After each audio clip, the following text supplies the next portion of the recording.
चलो मित्रों, આપણે પહેલાં સૌ પ્રથમ પહેલી પ્રક્રિયા આપણે ભણી ચૂક્યા કોમ્બિનેશન રિએક્શન, બરાબર. અને એના પછી બીજા નંબરમાં આવશે ઉષ્માક્ષેપક પ્રક્રિયા, જેના એક્ઝોથર્મિક રિએક્શન કહીશું મિત્રો. શું કહીશું? Exothermic reaction. પહેલી પ્રક્રિયા આપણે સંયોગીકરણ પ્રક્રિયા ભણ્યા હતા. સંયોગીકરણ પ્રક્રિયામાં શું હતું?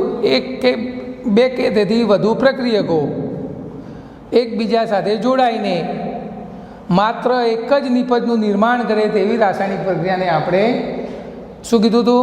સંયોગીકરણ પ્રક્રિયા કહી હતી. હવે મિત્રો આવી ઉષ્માક્ષેપક પ્રક્રિયા. ઉષ્માક્ષેપક, ઉષ્મા મુક્ત થવી, ટૂંકમાં ઉષ્મા મુક્ત થવી. ઉષ્માક્ષેપક, ક્ષેપકનો મતલબ મુક્ત થવી, એવી પ્રક્રિયાને આપણે શું કહીશું? ઉષ્માક્ષેપક પ્રક્રિયા કહીશું મિત્રો. તો ઉષ્માક્ષેપક દાખલા તરીકે કોલસાને આપણે હવામાં સળગાવીએ અને તમે અડો તો શું કરશો? તરત જ દાઝશો. એટલે કે ગરમી એમાંથી શું થઈ? મુક્ત થઈ. એના કારણે તમે દાઝ્યા. એટલા માટે કઈ પ્રક્રિયા કહેવાશે? ઉષ્માક્ષેપક પ્રક્રિયા કહેવાશે. તો વ્યાખ્યામાં જે રાસાયણિક પ્રક્રિયા દરમિયાન નિપજના નિર્માણ વખતે ઉષ્મા મુક્ત થવાની પ્રક્રિયાને ઉષ્માક્ષેપક પ્રક્રિયા કહે છે. તો વ્યાખ્યામાં જે રાસાયણિક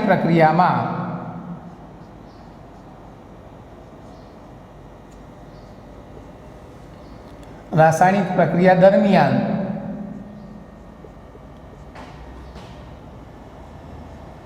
નિપજના નિર્માણ વખતે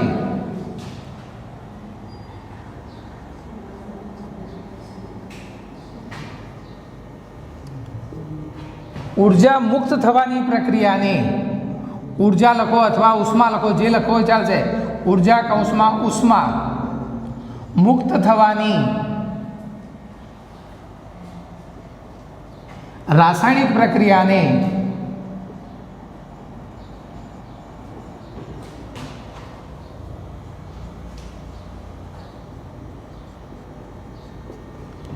ઉષ્માક્ષેપક પ્રક્રિયા કહે છે.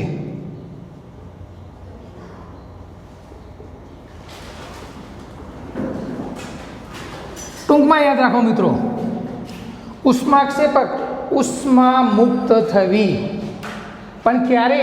તો નિપજના નિર્માણ વખતે. આ મિત્રો ખાસ ધ્યાન રાખજો, નિપજના નિર્માણ વખતે ઉર્જા મુક્ત થવાની પ્રક્રિયાને ઉષ્માક્ષેપક પ્રક્રિયા કહે છે. તો મિત્રો આ ખાસ ધ્યાન રાખજો, ઉષ્માક્ષેપક, ઉષ્મા વત્તા ક્ષેપક, ઉષ્મા મુક્ત થવી. ક્યારે મુક્ત થાય? તો નિપજના નિર્માણ વખતે. આટલું ધ્યાન રાખશો એટલે વ્યાખ્યા આવડી જશે. ચલો હવે ઉષ્માક્ષેપકના આપણે ઉદાહરણો લઈએ. તો પહેલું ઉદાહરણ મેં તમને હમણાં કીધું,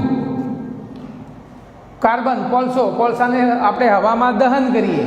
કોલસાને હવામાં દહન કરીએ એટલે કાર્બન ડાયોક્સાઇડ વાયુ મુક્ત થશે અને એક ગરમી પણ મુક્ત થશે. તો નિપજોના નિર્માણ વખતે ઉષ્મા મુક્ત થઈ. તો આ એ પ્રક્રિયા છે જેને આપણે ઉષ્માક્ષેપક પ્રક્રિયા કહીશું. તો આખી હું એક વર્ણન સાથે લખું છું. તો પહેલી રાસાયણિક પ્રક્રિયા, કાર્બનનું હવામાં દહન કરતા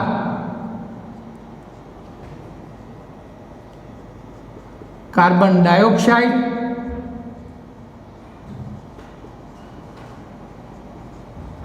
ડાયોક્સાઇડ વાયુ અને ઉર્જા મુક્ત થાય છે.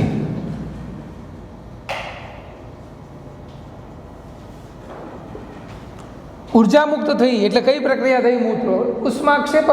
હવે એનું રાસાયણિક સમીકરણ, તો કાર્બન આપણને કયા સ્વરૂપમાં મળશે? તો સોલિડ સ્વરૂપમાં. કોલસો જે આપણે કહીએ નીચે લખશું કાર્બન, વત્તા કયો વાયુ? તો ઓક્સિજન વાયુ.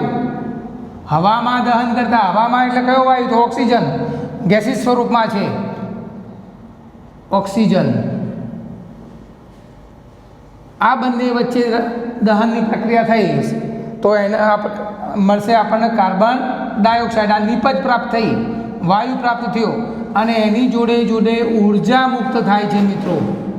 ઉષ્મા મુક્ત થાય છે, એટલા માટે એને આપણે ઉષ્માક્ષેપક એક્ઝોથર્મિક રિએક્શન કહીશું આપણે. કાર્બન ડાયોક્સાઇડ,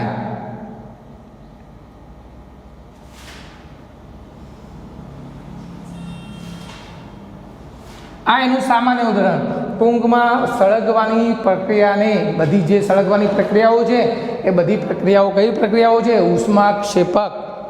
બરાબર. હવે બીજું ઉદાહરણ,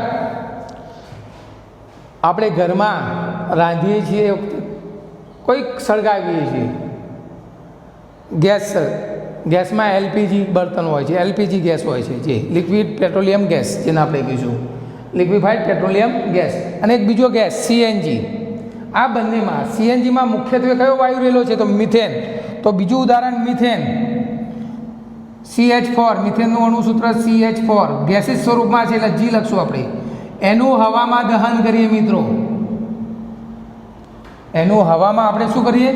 દહન કરીએ છીએ, તો આપણને કાર્બન ડાયોક્સાઇડ વત્તા પાણી વત્તા ઉર્જા મુક્ત થશે. ઉર્જા શું થશે? મુક્ત થશે. આ પણ એક ઉષ્માક્ષેપક પ્રક્રિયા છે. ઉર્જા મુક્ત થઈ નિપજોના નિર્માણ વખતે ઉર્જા મુક્ત થવાની પ્રક્રિયાને ઉષ્માક્ષેપક પ્રક્રિયા કહે છે. ચલો CH4 વત્તા O2, ચલો અહીંયા મિથેન વાયુ, આ ઓક્સિજન,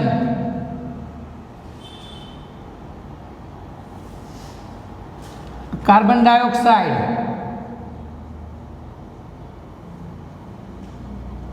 પાણી. ચલો હવે આ રાસાયણિક સમીકરણને સંતુલિત કરીએ મિત્રો. ચલો કાર્બન 1 છે તો અહીંયા પણ 1 છે, હાઇડ્રોજન 4 છે તો અહીંયા 2 છે, તો અહીંયા 2 વડે આપણે ગુણીશું. ચલો હાઇડ્રોજનને 2 ગુણતા ઓક્સિજનમાં 2 અને 2 દુ 4, અહીંયા 2 છે તો અહીંયા 2 વડે ગુણીશું, ઓક્સિજન 4 થઈ ગયા. તો આ રીતે આપણે રાસાયણિક સમીકરણને પણ સંતુલિત કરી શકશું. અહીંયા ગેસ સ્વરૂપે મળશે આ, અને આ આપણને લિક્વિડ સ્વરૂપે મળશે. આ બીજું ઉદાહરણ આપણે ઉષ્માક્ષેપક પ્રક્રિયાનું લીધું. ત્રીજું ઉદાહરણ, જે આપણે ખેડૂત મિત્રો હશે તો એમને ખાસ ખબર હશે કે પ્રાણીજ કચરો અને વનસ્પતિજ કચરો. પ્રાણીજ કચરો એટલે પ્રાણીઓના મળમૂત્રો, પ્રાણીઓના શું? મળમૂત્રો. અને વનસ્પતિજ કચરો એટલે વનસ્પતિના પાંદડાને આપણે એક જગ્યાએ ભેગા કરીએ છીએ. મળમૂત્ર એટલે છાણ ને બધું, જેને આપણે સાદી ભાષામાં ઉકરડો કહીએ છીએ. એમાં પ્રાણીજ કચરો અને વનસ્પતિજ કચરો હોય, એ બંને વચ્ચે વિઘટનની પ્રક્રિયા થશે મિત્રો. કઈ પ્રક્રિયા થશે? બંને સાથે વિઘટનની પ્રક્રિયા થશે. વિઘટનની પ્રક્રિયા થઈ અને કુદરતી ખાતર બનશે મિત્રો, જે આપણે ખેતી માટે ઉપયોગમાં લઈએ છીએ. એક કુદરતી ખાતર બનતી વખતે ઉર્જા મુક્ત થતી હોય છે. ઉર્જા શું થતી હોય છે? મુક્ત થતી હોય છે. માટે એ પણ કઈ પ્રક્રિયા છે? તો ઉષ્માક્ષેપક પ્રક્રિયા છે. તમે કહેશો સાહેબ કેવી રીતે ઉર્જા મુક્ત થાય છે? જ્યારે છાણિયા ખાતરને એક જગ્યાએથી, દાખલા તરીકે ટ્રેક્ટરમાં ભરીએ, જે જગ્યાએ ભેગું કરેલું હોય, તો બધું લેવાઈ જાય પછી એ જગ્યાએ તમે બૂટ અથવા ચપ્પલ પહેર્યા વગર ઊભા રહેજો તો એ ભાગ તમને ગરમ લાગશે મિત્રો. એ ભાગ કેવો લાગશે? તમને ગરમ લાગશે. એટલે કે એમાંથી શું ઉત્પન્ન થયું? ઉર્જા મુક્ત થઈ છે, એના કારણે ગરમ થયો છે. તો એ પણ એક ઉષ્માક્ષેપક પ્રક્રિયા છે. તો પ્રાણીજ કચરો અને વનસ્પતિજ કચરો. ત્રીજું ઉદાહરણ, પ્રાણીજ કચરો, જેને આપણે પ્રાણીઓના મળમૂત્ર કહીએ છીએ, અને વનસ્પતિજ કચરો.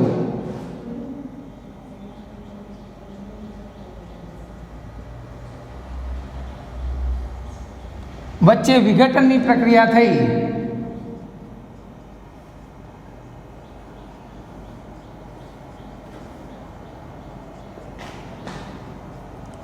ઉર્જા મુક્ત થાય છે. ઉર્જા મુક્ત થાય છે અને કુદરતી ખાતર બને છે.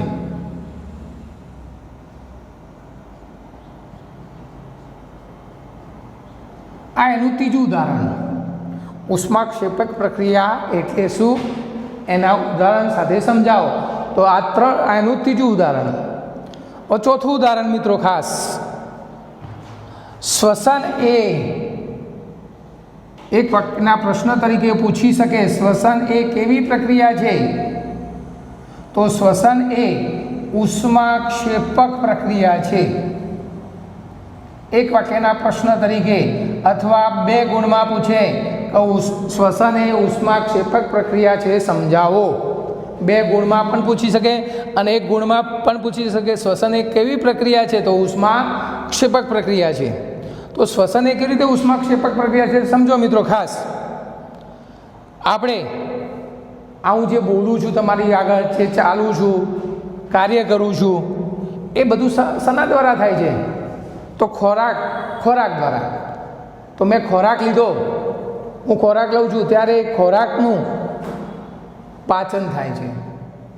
પાચન થાય એટલે ટૂંકમાં સરળ ઘટકો એટલે કે સરળ પદાર્થોમાં રૂપાંતર થાય છે, જેને આપણે ગ્લુકોઝ કહીએ છીએ. દાળ ભાત ખાધા હોય, ગમે તે ખાધા હોય, બરાબર, એનું આપણે શેમાં રૂપાંતર થશે? ગ્લુકોઝમાં રૂપાંતર થશે, જેને આપણે સરળ પદાર્થો કહીશું. આ સરળ પદાર્થો આપણા શરીરમાં રહેલા હોય છે મિત્રો. હવે દાખલા તરીકે હું કયો વાયુ લઉં છું શરીરની અંદર? તો ઓક્સિજન. ચલો ઓક્સિજન ના લઉં તો અંદર તો સરળ ઘટકો પડેલા જ છે. ઓક્સિજન ના લઉં તો 5 કે 10 મિનિટ પછી હું શું થઈ જઈશ? મૃત્યુ પામીશ. કેમ? ઓક્સિજન નથી લીધો મેં. એ ઓક્સિજન અંદર શું કરશે? એ સરળ ઘટકોનું જે આપણે ગ્લુકોઝ છે એ ગ્લુકોઝનું ઓક્સિડેશન કરશે. શું કરશે?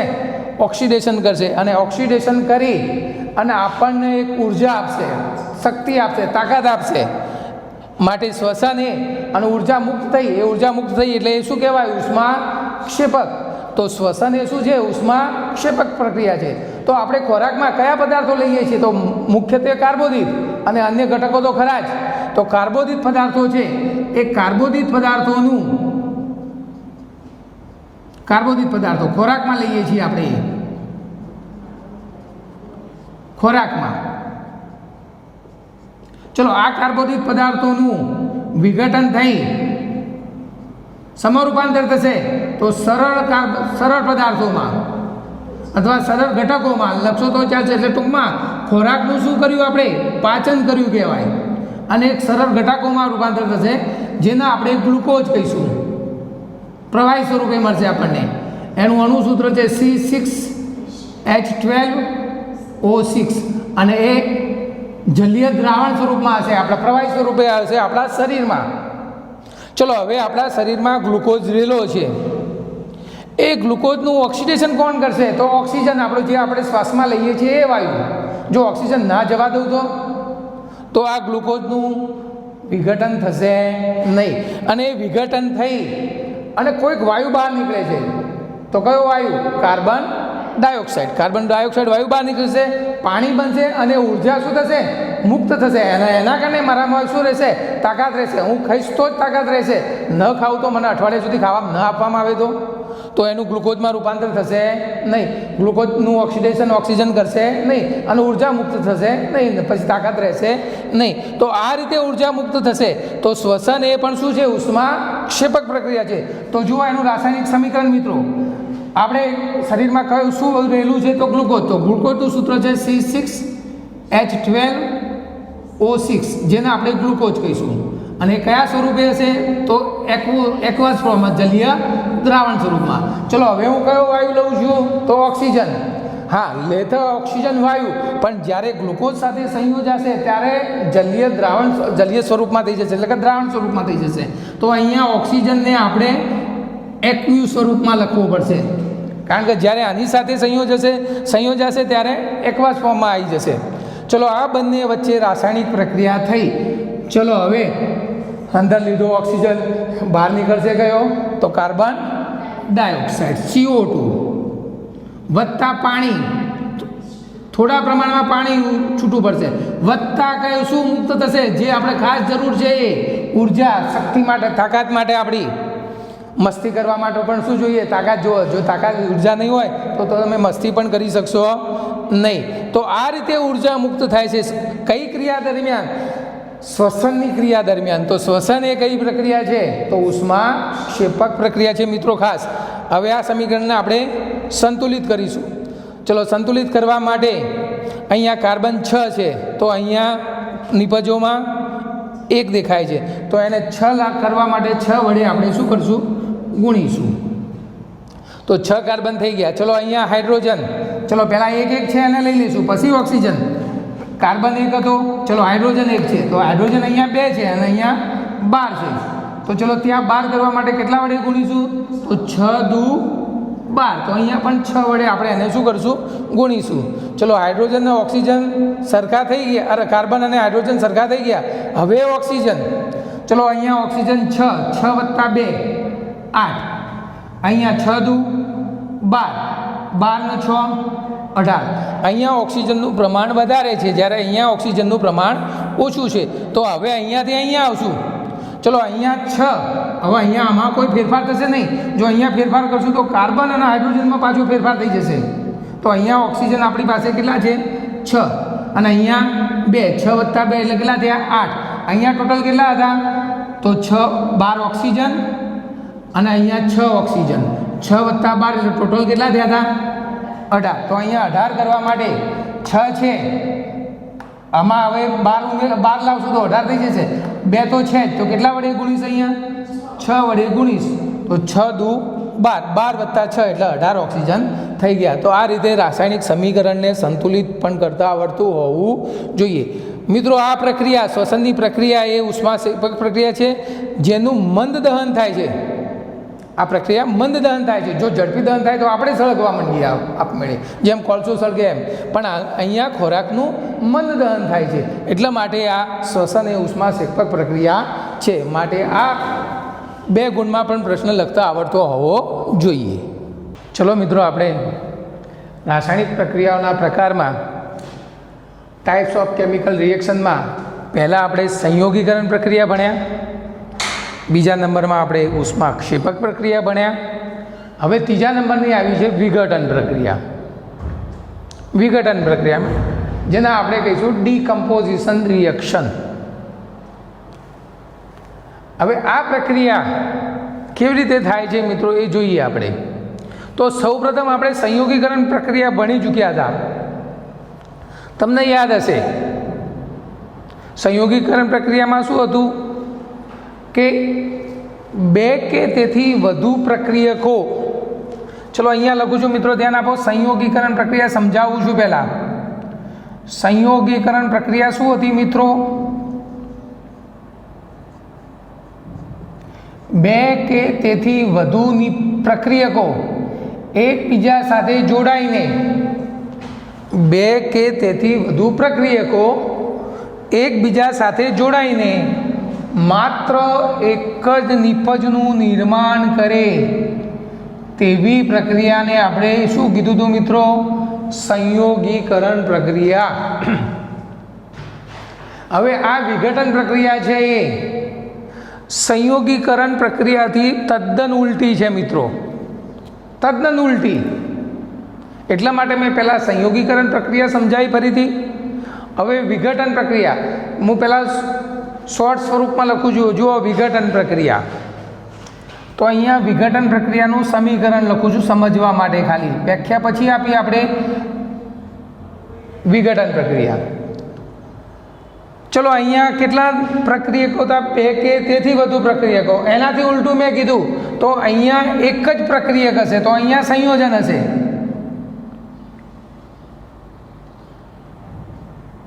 આને આપણે તોડવાનો છે મિત્રો. આ સંયોજન છે એને આપણે તોડવાનું છે. એ તોડવા માટે આપણે કાં તો ગરમી આપી શકાય, કાં તો પ્રકાશ આપી શકાય, સૂર્યપ્રકાશ જેને આપણે કહીએ છીએ, કાં તો એને આપણે વિદ્યુત પ્રવાહ વડે તોડી શકીએ. આ 3 વસ્તુ વડે આપણે પદાર્થને તોડી શકશું. તો કેટલા પ્રક્રિયકો છે? માત્ર એક જ પ્રક્રિયકનું 2 કે તેથી વધુ નિપજો પ્રાપ્ત થાય, 2 કે તેથી વધુ નિપજો પ્રાપ્ત થાય એવી રાસાયણિક પ્રક્રિયાને વિઘટન પ્રક્રિયા કહીશું મિત્રો.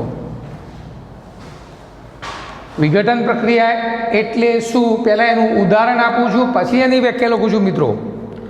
તો દાખલા તરીકે આપણે પહેલાં એનું ઉદાહરણ આપી દઈએ. એક ફેરસ સલ્ફેટ છે, FeSO4.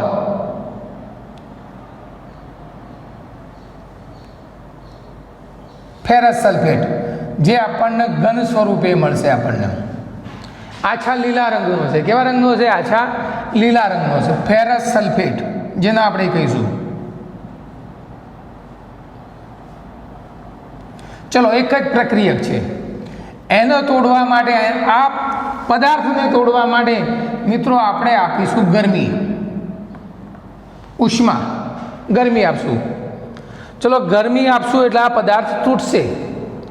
તૂટી અને ફેરિક ઓક્સાઇડ,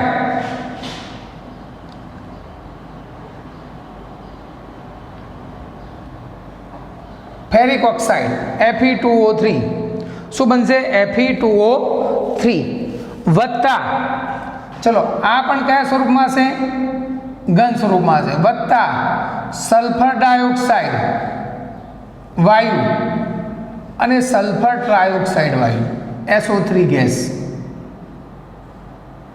આ સલ્ફર ડાયોક્સાઇડ અને આ સલ્ફર ટ્રાયોક્સાઇડ, આ ફેરસનું ફેરિકમાં રૂપાંતર થશે મિત્રો. ફેરસનું સમો ફેરિક ઓક્સાઇડ, જે કથ્થાઈ રંગનો મળશે આપણને. કાટ જેવો રંગ હોય ને કથ્થાઈ રંગ કહીશું આપણે. કેવા રંગનો હતો? આ આછા લીલા રંગનો હતો.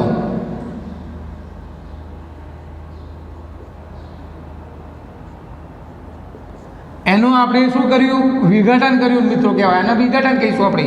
ટૂંકમાં ગરમી આપીને આ પદાર્થને આપણે તોડ્યો.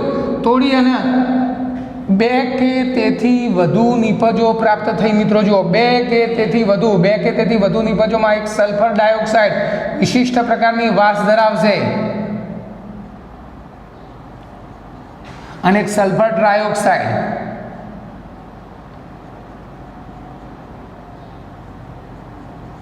આ 2 વાયુઓ પ્રાપ્ત થશે આપણને મિત્રો.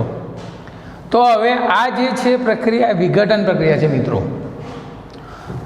સંયોગીકરણ પ્રક્રિયા શું હતું? 2 કે તેથી વધુ પ્રક્રિયકો જોડાઈને અહીંયા એક જ પ્રક્રિયક છે. એક જ પ્રક્રિયકમાંથી 2 કે તેથી વધુ નિપજો પ્રાપ્ત થઈ માટે આ પ્રક્રિયાને વિઘટન પ્રક્રિયા કહીશું. અને આને આપણે સંયોગીકરણ. બંને તદ્દન ઉલટી પ્રક્રિયાઓ છે. જુઓ મિત્રો, અહીંયા 2 કે તેથી વધુ પ્રક્રિયકો હતા અને એક જ નિપજ પ્રાપ્ત થતી હતી. અહીંયા એક જ પ્રક્રિયક છે અને 2 કે તેથી વધુ નિપજો પ્રાપ્ત થાય છે મિત્રો. તો એની વ્યાખ્યા શું થશે મિત્રો? હવે પહેલાં વ્યાખ્યા ઉપર આવીએ, પછી ફરીથી આ સમીકરણને આપણે ફરીથી સમજશું. તો વ્યાખ્યા શું થશે? જે રાસાયણિક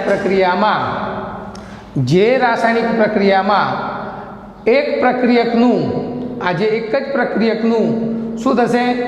તૂટીને એટલે કે વિઘટન થઈને 2 કે તેથી વધુ નિપજો પ્રાપ્ત થાય તેવી રાસાયણિક પ્રક્રિયાને આપણે શું કહીશું? સંયોગીકરણ પ્રક્રિયા કહે છે. તો જે રાસાયણિક પ્રક્રિયામાં, વ્યાખ્યા લખીએ આપણે,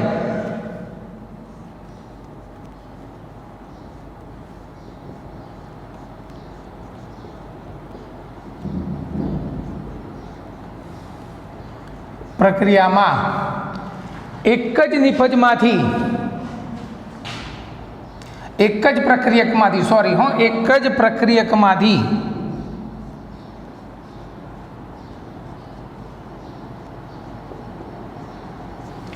એક જ પ્રક્રિયકમાંથી 2 કે તેથી વધુ નિપજ પ્રાપ્ત થાય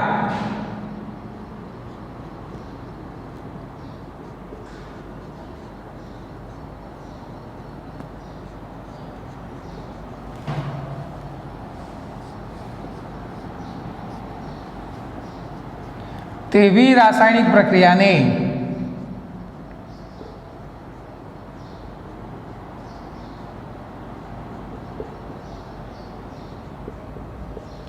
વિઘટન પ્રક્રિયા કહે છે, જેને આપણે ડીકમ્પોઝિશન રિએક્શન કહીશું મિત્રો.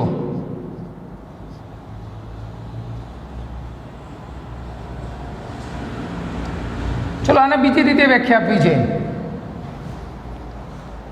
તો જે રાસાયણિક પ્રક્રિયામાં એક જ પ્રક્રિયકને તોડીને, એક જ પ્રક્રિયકને આપણે શું કરવું? તોડવા માટે આપણે ગરમી કે પ્રકાશ અથવા સૂર્યપ્રકાશ અથવા શું જોશે? આપણી પાસે વિદ્યુત જોશે.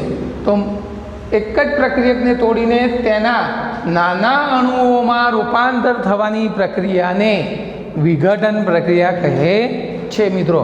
આ વિઘટન પ્રક્રિયાનું શું આપ્યું આપણે ઉદાહરણ. ચલો એક બીજું એક સામાન્ય સમજૂતી આપીએ છીએ. દિવાળીના દિવસોમાં આપણે પેલો સાપ આવે છે, તમે જોયો હશે, સાપની એક નાની ટીકડી આવે, એને આપણે સળગાવીએ છીએ. સાપની એક નાની ટીકડી છે મિત્રો, એક જ નાની ટીકડી, એને આપણે શું કરીએ છીએ? સળગાવીએ છીએ. સળગાવીએ છીએ ત્યારે શું થાય છે? એમાંથી ઘણું બધું વસ્તુ આપણને ઉત્પન્ન થતી, સાપ પેલો ઉત્પન્ન થતો તમને જોવા મળશે. તો એ પણ એક વિઘટન પ્રક્રિયા છે. ઘણો બધો લાંબો બની જાય છે, બરાબર. એ પણ શું? વિઘટન પ્રક્રિયા છે. એટલે કે એક જ અણુમાંથી ઘણા બધી નિપજો પ્રાપ્ત થાય છે. એટલા માટે એને આપણે શું કહીશું? વિઘટન પ્રક્રિયા કહીશું. તો વિઘટન પ્રક્રિયાનું આ પહેલું ઉદાહરણ છે. આપણે પહેલું ઉદાહરણ આપ્યું અને પછી વ્યાખ્યા સમજ્યા મિત્રો, એટલે તમને આમ ઝડપથી યાદ રહી જશે. ફેરસ સલ્ફેટ FeSO4 સોલિડ ઘન સ્વરૂપમાં છે. ફેરસ સલ્ફેટ કેવા રંગનું છે? તો આછા લીલા રંગનો હોય છે. એને આપણે તોડવા માટે, આને તોડવો છે, આપણે આનું વિઘટન કરવું છે. ટૂંકમાં તોડવા માટે આપણે શેની જરૂર પડશે? તો ઉષ્માની જરૂર પડશે, ગરમીની જરૂર પડશે. તો એને આપણે ગરમ કરશું. તો ગરમ કરશું એટલે આપણને ફેરિક ઓક્સાઇડ, જે કેવા રંગનો? કથ્થાઈ રંગનો સલ્ફર ડાયોક્સાઇડ વાયુ પ્રાપ્ત થશે. અને સલ્ફર ટ્રાયોક્સાઇડ, જો મિત્રો સલ્ફર ડાયોક્સાઇડની એક વખત તમે વાસ તમારા લઈ લેશો તો જ્યારે પણ કોઈ જગ્યાએ સલ્ફર ડાયોક્સાઇડ બનતો હશે એટલે તરત જ તમને ખબર પડી જશે કે અહીંયા સલ્ફર ડાયોક્સાઇડ વાયુ બને છે. તો આ આપણું રાસાયણિક સમીકરણ. તો રાસાયણિક સમીકરણને પહેલાં આપણે ઉપર લખવું પડશે ફેરસ સલ્ફેટનું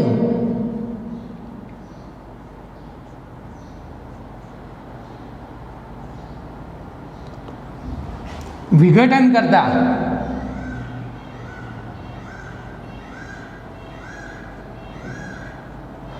ફેરિક ઓક્સાઇડ મિત્રો યાદ રાખજો. સલ્ફર ડાયોક્સાઇડ વાયુ, સલ્ફર ડાયોક્સાઇડ અને સલ્ફર ટ્રાયોક્સાઇડ વાયુ પ્રાપ્ત થાય છે.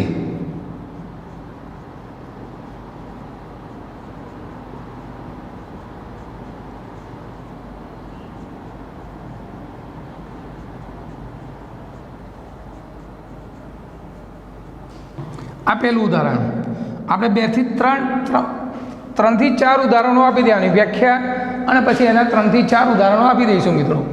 હવે આપણે એક વસ્તુ ભણ્યા હતા, ચૂનાનો પથ્થર, જેને આપણે કેલ્શિયમ કાર્બોનેટ કહીએ છીએ મિત્રો, લાઇમસ્ટોન.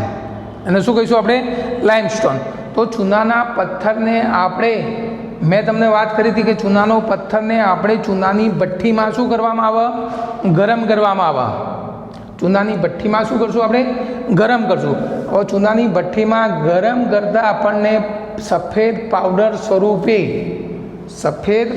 સ્વરૂપે કેલ્શિયમ ઓક્સાઇડ અને કાર્બન ડાયોક્સાઇડ વાયુ ઉત્પન્ન થાય છે.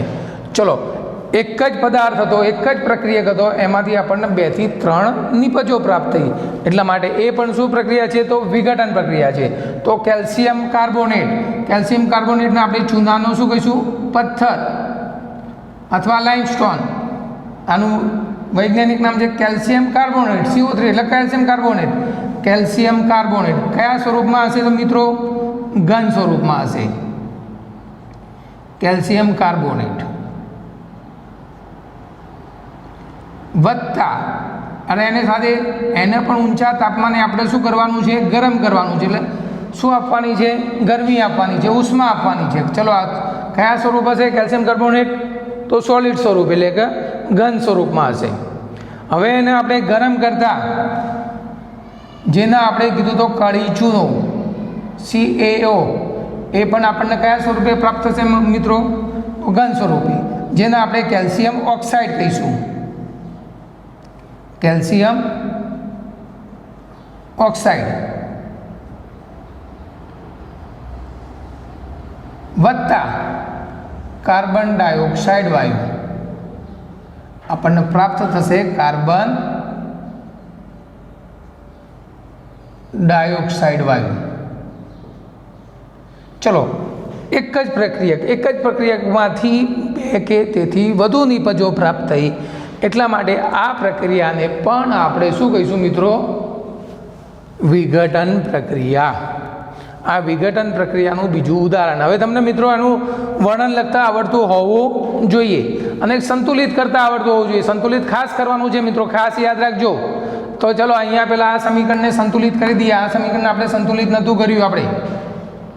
ચલો અહીંયા Fe2SO4 અને અહીંયા Fe2O3, અહીંયા 2 Fe છે અને અહીંયા 1 Fe છે, તો અહીંયા 2 વડે આપણે શું કરશું? ગુણશું. ચલો મિત્રો, જ્યાં પ્રક્રિયકો વધારે પરમાણુઓ વધારે હોય ત્યાંથી આપણે શરૂઆત કરવાની. ચલો 2 Fe થઈ ગયા. સલ્ફર પણ કેટલા થયા? 2. તો સલ્ફર પણ 2 છે જ મિત્રો. હવે રહી ઓક્સિજનની ગણતરી. ચલો ઓક્સિજન અહીંયા 4 દુ 8. ચલો અહીંયા ઓક્સિજન 8 છે, અહીંયા 3 ને 2 5, 5 ને 3 8. ઓક્સિજન પણ સરખા થઈ ગયા. તો આ મિત્રો રાસાયણિક સમીકરણ શું થઈ ગયું? સંતુલન થઈ ગયું કહેવાય. હવે તો તમને મિત્રો આવડશે. એકાદમાં હું ના લખું તો તમે જાતે પણ સંતુલન કરી શકશો. ચલો હવે આ મિત્રો આને આપણે સંતુલિત કરીએ. ચલો અહીંયા પરમાણુ. હવે આમાં એટલું યાદ રાખો મિત્રો, પ્રક્રિયક એક જ છે, તો અહીંયા એક જ વખત એક જ વસ્તુથી આ મોસ્ટ ઓફ સમીકરણ સમાધાન થઈ જશે.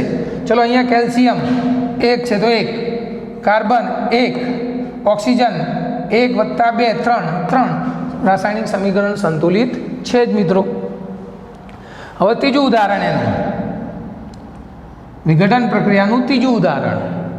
ચલો વિઘટન પ્રક્રિયાનું ત્રીજું ઉદાહરણ આપણે રોજબરોજ ઉપયોગ કરીએ છીએ. પાણી છે. હવે પાણીના દાખલા તરીકે H2O, પાણીનું અણુસૂત્ર H2O છે મિત્રો. હવે પાણીને હું ગરમ કરું તો એનું શું થશે? વરાળમાં રૂપાંતર થશે. વરાળનું રાસાયણિક સૂત્ર કયું મિત્રો? H2O છે. તો કોઈ એનું વિઘટન થયું કહેવાય નહીં.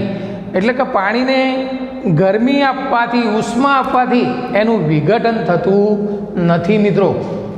તો પાણીનું આપણે વિઘટન કરવું છે, તો પાણીનું વિઘટન કરવા માટે મિત્રો વિદ્યુત પ્રવાહ દાખલ કરવો પડશે અંદર.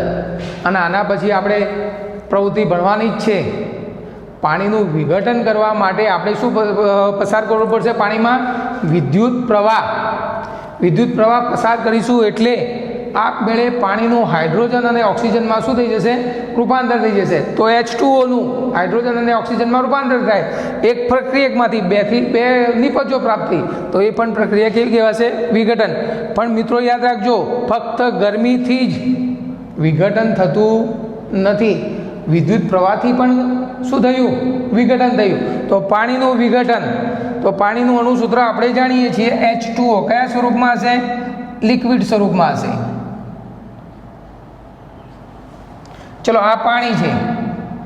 હવે પાણીનું વિઘટન કરવા માટે વિદ્યુત પ્રવાહ આપવો પડશે, ગરમી આપવી પડશે નહીં. તો વિદ્યુત પ્રવાહ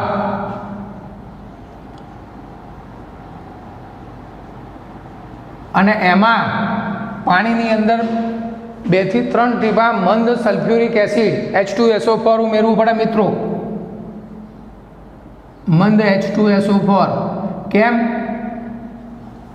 વિદ્યુત પ્રવાહ દાખલ થાય એટલા માટે. એક ધન આયન હશે અને એક ઋણ આયન હશે. H+ હશે અને SO4- હશે. ધન અને ઋણ આયન હોય એટલે વિદ્યુત પ્રવાહ શું થાય? પ્રસાર થાય એટલા માટે. ચલો આનું વિદ્યુત પ્રવાહ આપીશું એટલે હાઇડ્રોજન વાયુ અને ઓક્સિજન વાયુ એમાં શું થઈ જશે મિત્રો? રૂપાંતર થઈ જશે. તો પાણીનું વિદ્યુત વિભાજન, જેને આપણે વિદ્યુત વિભાજન કહેવાય છે મિત્રો. વિદ્યુત પ્રવાહ દાખલ કર્યો એટલે વિદ્યુત વિભાજન. તો એમાંથી આપણને 2 કે તેથી વધુ નિપજો પ્રાપ્ત થઈ આપણને મિત્રો. હાઇડ્રોજન અને ઓક્સિજન 2 કે તેથી વધુ નિપજો પ્રાપ્ત થઈ માટે આ પ્રક્રિયાને પણ આપણે શું કહીશું? વિઘટન પ્રક્રિયા કહીશું. ચલો સંતુલિત કરવા માટે અહીંયા H2 છે તો અહીંયા 2 છે, પણ અહીંયા ઓક્સિજન 2 છે તો અહીંયા 2 કરવા માટે 2 વડે ગુણશું તો અહીંયા ઓક્સિજન 2 થયા. બરાબર? આપમેળે અહીંયા ઓક્સિજન પણ હાઇડ્રોજન કેટલા થયા? 4. તો અહીંયા મિત્રો હાઇડ્રોજનને ફરીથી 2 વડે આપણે ગુણીશું. તો આ રીતે રાસાયણિક સમીકરણને આપણે શું કરી શકશું? સંતુલિત કરી શકશું મિત્રો. તો આપણે આ 3 ઉદાહરણો લીધા વિઘટન પ્રક્રિયાના, બરોબર. ચોથું ઉદાહરણ હવે લેડ નાઇટ્રેટ પાવડર સ્વરૂપે હોય છે, PbNO3 ટ્વાઇસ, PbNO3 ટ્વાઇસ મિત્રો.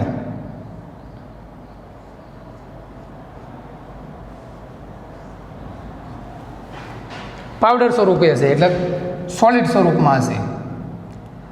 એને મિત્રો આપણે ગરમ કરીશું. લેડ નાઇટ્રેટ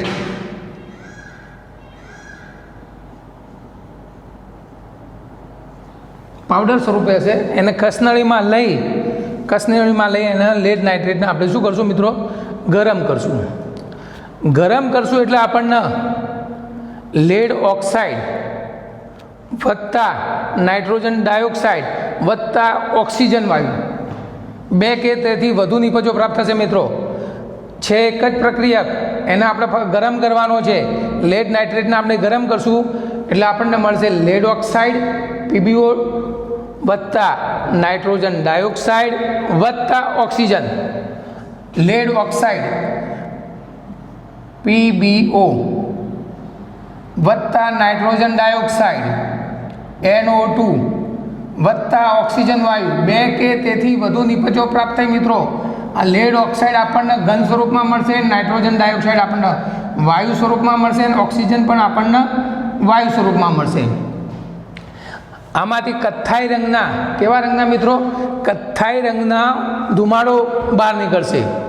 લેડ નાઇટ્રેટને ગરમ કરશું એટલે આપણને ગરમ કર્યા પછી જોશું તો કથ્થાઈ રંગનો શું ધુમાડો જોવા મળશે, બરાબર. તો પ્રક્રિયક એક જ છે, નિપજો 2 કે તેથી વધુ બની. તો આપણે એને કઈ પ્રક્રિયા કીધી મિત્રો? વિઘટન પ્રક્રિયા કહીશું, બરાબર મિત્રો. હવે ચલો હવે એને સંતુલિત કરીએ. સંતુલિત કરવા માટે જુઓ, Pb અહીંયા 1 છે તો Pb અહીંયા છે, 1 જ છે. નાઇટ્રોજન 2 છે, નાઇટ્રોજન અહીંયા આપણી પાસે 1 છે, બરાબર. એટલે 2 કરવા માટે 2 વડે આપણે ગુણવા પડશે, બરાબર. ચલો 2 કરવા માટે અહીંયા 2 વડે ગુણશું, બરાબર. અહીંયા 2 વડે ગુણશું આપણે. અને ઓક્સિજન 2 2 4 અને 1 5. ચલો અહીંયા 2 વડે ગુણું તો 5 ને 2 7, તો અહીંયા 7 થઈ શકે નહીં મિત્રો, એકી સંખ્યામાં ના આવી શકે.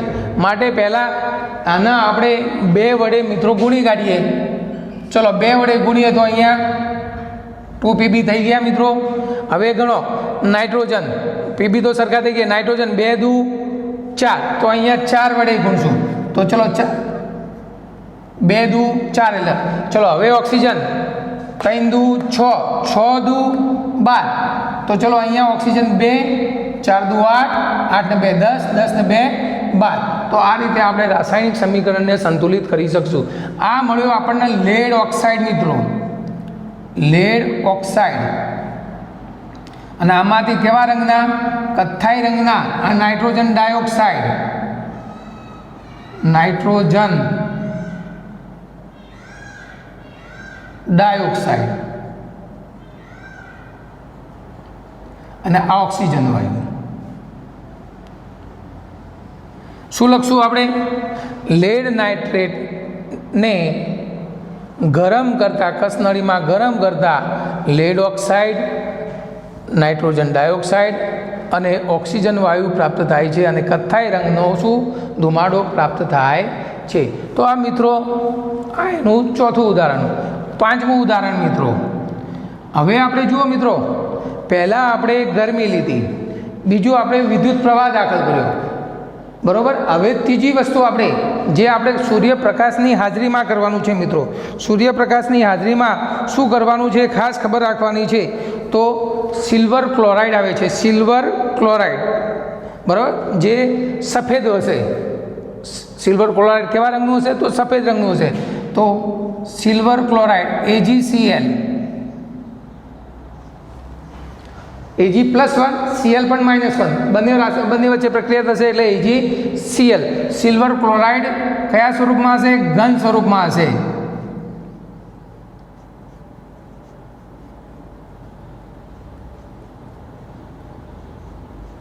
ચલો એને ફક્ત સૂર્યપ્રકાશની હાજરીમાં રાખી મૂકવાનું છે મિત્રો.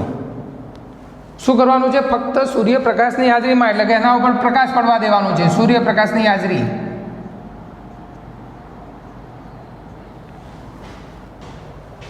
ચલો, સૂર્યપ્રકાશની હાજરીમાં પડ્યું રાખશું થોડી વાર. આ કેવા રંગનો છે? સફેદ રંગનો. સિલ્વર ક્લોરાઇડ હશે, સફેદ રંગનો પાવડર.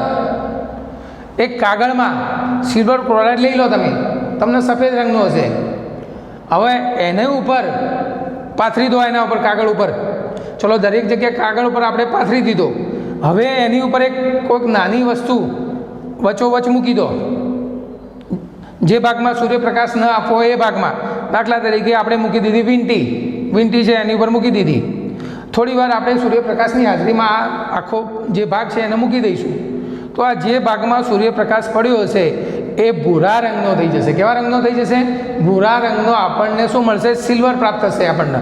અને દાખલા તરીકે વીંટી લઈ લઈશું તો વીંટીમાં જે ભાગમાં આપણી પાસે સૂર્યપ્રકાશ નથી ગયો એ ભાગ સફેદ દેખાશે, અને આજુબાજુ બાકીનો ભાગ કેવા રંગનો થઈ જશે?